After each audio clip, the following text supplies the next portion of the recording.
రాకాలోకంకి స్వాగతం. ఈ కంటెంట్ మీకు నచ్చినట్టయితే లైక్ చేయండి, మీ బంధుమిత్రులకి షేర్ చేయండి. ఇప్పటివరకు సబ్స్క్రైబ్ చేసుకోకపోతే సబ్స్క్రైబ్ బటన్ని నొక్కండి, అదేవిధంగా బెల్ ఐకాన్ని నొక్కండి.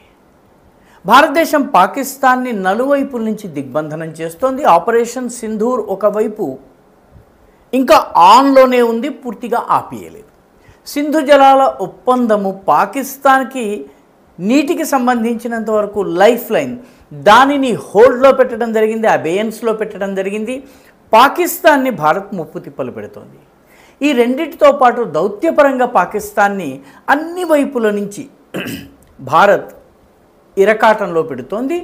పొరుగు దేశాలైనటువంటి ఇరాన్, ఆఫ్ఘనిస్తాన్లు కూడా పాకిస్తాన్కి వ్యతిరేకంగా ఉండేలా దౌత్యపరంగా పనిచేస్తుంది. ఇవన్నీ చాలవన్నట్టు భారతదేశం ఇంకొక యాక్షన్ కూడా చేస్తోందా అన్నటువంటి అనుమానాలు వస్తున్నాయి. అదేంటంటే, మన వైమానిక దాడుల్లో బహావల్పూర్, మురిద్కే, రావాల్కోట్ ఇటువంటి 9 ఉగ్రవాద స్థావరాల మీద మనం ఏవైతే వైమానిక దాడులు చేశామో, బాంబు దాడులు చేశామో, మిసైల్ దాడులు చేశామో, దాని నుంచి కొందరు తప్పించుకున్నారు. ఆ రోజు అక్కడ లేని కారణంగా రకరకాల పనులతో బయటకు వెళ్ళడం వల్ల తప్పించుకున్నటువంటి వాళ్ళు ఎవరైతే ఉన్నారో వాళ్ళలో ప్రముఖుల్ని కూడా టార్గెట్ చేస్తున్నారా? ఈ సందేహం వస్తుంది. ఎందుకంటే ఒక్కొక్కరు ఈ రకమైనటువంటి లష్కర్-ఎ తోయిబా, హిజ్బుల్ ముజాహిదీన్, అదేవిధంగా జైషే మొహమ్మద్కి సంబంధించిన ఉగ్రవాదుల్ని ఏరివేయడం జరుగుతోంది.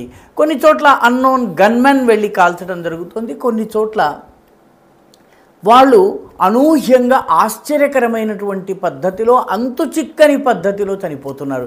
మిస్టీరియస్ డెత్స్ సంభవిస్తున్నాయి. వీటన్నిటి వెనక భారతదేశానికి చెందిన రా ఉందని research and analysis wing, R&AW ఉంది అని చెప్పేసి పాకిస్తాన్ ఆరోపిస్తోంది. అయితే పాకిస్తాన్ గట్టిగా అనలేని పరిస్థితి. ఎందుకంటే మరణానికి కారణం కూడా తెలియదు. ఎవరో మిగతా వాళ్ళకైతే అన్నోన్ గన్మెన్, గుర్తు తెలియనటువంటి సాయుధులు రావడము, పలకరించటము, హలో అనడము, తుపాకీ తీయటము, కాల్చివేయటము, ఇవి జరుగుతూ వచ్చాయి. కానీ ఇప్పుడు తాజాగా అసలు అంతు తెలియని పద్ధతిలో చనిపోతున్నారు తప్పించుకున్నటువంటి ఉగ్రవాదులు. ఉదాహరణకి తాజాగా జైషే మొహమ్మద్కి సంబంధించిన ఒక కీలక నేత మౌలానా అబ్దుల్ అజీజ్, ఇతను చాలా ఆశ్చర్యకరమైన పరిస్థితుల్లో చనిపోయాడు. ఇతను చనిపోయాడని ప్రకటిస్తున్నారు, కానీ ఏ కారణం వల్ల చనిపోయాడు? కాల్పుల వల్ల చనిపోయాడా, లేకపోతే అప్పటి వరకు బాగున్న వ్యక్తి హఠాత్తుగా ఎందుకు పడి చనిపోయాడు? అతనికి గుండెపోటు లేకపోతే గుండె వీక్ ఇటువంటి ఏ కారణాలు లేవు, అయినా కూడా ఎలా చనిపోయారు అన్నది ఇప్పుడు చాలా పెద్ద ప్రశ్న. పాకిస్తాన్లో ఉన్నటువంటి అఫీషియల్ సోర్సెస్ మౌలానా అబ్దుల్ అజీజ్ మరణాన్ని ధృవీకరించడం లేదు, కానీ జైషే మొహమ్మద్ మాత్రము ఆయన చనిపోయాడని చెప్తుంది.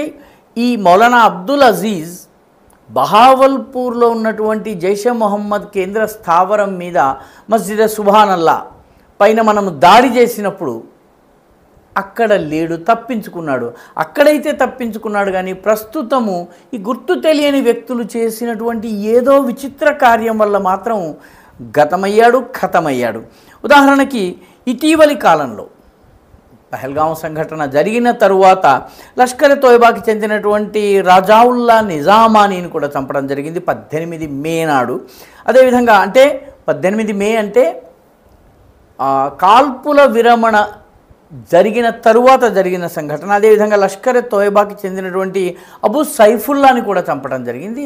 అబూ సైఫుల్లా కూడాను కాల్పుల విరమణ జరిగిన తర్వాత జరిగింది. కాల్పుల విరమణకి ముందు అబూ కతల్, ఇతను చాలా కీలకమైనటువంటి లష్కర్ నాయకుడు, ఇతన్ని కూడా ఎలిమినేట్ చేయడం జరిగింది. ఇప్పటి వరకు 32 మందిని అన్నోన్ గన్మెన్ పాకిస్తాన్లో హతమార్చారు. వీళ్ళందరూ భారత్ ఏజెంట్లే హతమార్చారని చెప్పి పాకిస్తాన్ చెబుతోంది. కొన్ని మరణాలను అసలు పాకిస్తాన్ ధృవీకరించడం లేదు.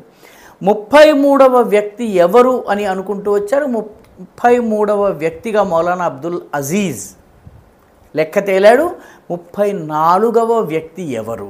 ఇప్పుడు పాకిస్తాన్ని తొలుస్తున్నటువంటి ప్రశ్న ఇది. అందుకే హాఫిజ్ సయీద్ని, మసూద్ అజర్ని గుర్తు తెలియని ప్రాంతాలకు తరలించారు. వాళ్ళు పబ్లిక్లోకి రాకుండా, వాళ్ళు పబ్లిక్లోకి వచ్చినా కూడాను వాళ్ళ చుట్టూ 4-5 అంచెల భద్రతా కవచం ఉండేలాగా, భద్రతా వలయాలు ఉండేలాగా జాగ్రత్త తీసుకుంటున్నారు.